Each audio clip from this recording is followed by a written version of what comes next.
We need a Canada First plan to fix what the Prime Minister broke on the addiction crisis and illegal drugs. 47,000 Canadians have died under this Prime Minister's watch. That's more than we lost in the Second World War. We need to fully reverse his liberalization of drugs that kills our people and threatens our borders. We need to secure our borders against the importation of chemical precursors that make fentanyl and other deadly drugs. Criminals are taking advantage of our drug policies and cooking fentanyl ready for export. Will the Prime Minister finally admit his policies have failed and end his insane drug policies?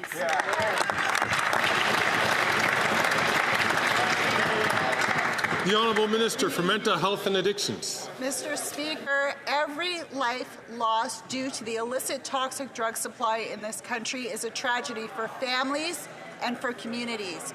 Mr. Speaker, on this side of the House, we've invested over $1 billion in treatment, prevention, harm reduction to save lives.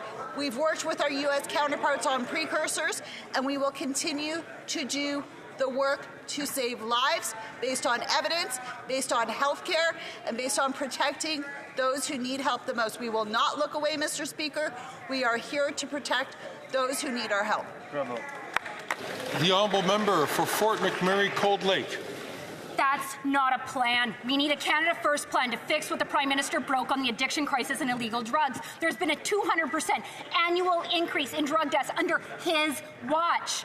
We need to fully reverse his liberalization of drugs, ban the drugs, prosecute every trafficker, secure our borders against drugs and chemical precursors that are making fentanyl and other deadly drugs. We need treatment and recovery so we can bring our loved ones home drug-free. Will the Prime Minister finally act in the interest of Canadians and fully reverse course on his radical liberalization of drugs? Hear, hear. The Honourable Minister for Mental Health and Addictions. Mr. Speaker, on this side of the House, we will lead with compassion, we will lead with health care, and we will lead with evidence.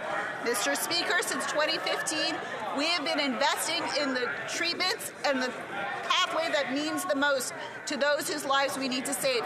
On that side of the House, Mr. Speaker, they cut the drug treatment fund by 2/3. When they cut the CBSA, they cut the drug checking laboratories. They don't protect Canadians, they don't address the illicit drug supply, and they don't understand that people need health care and help, and they need our compassion. Shame on them, Mr. Speaker.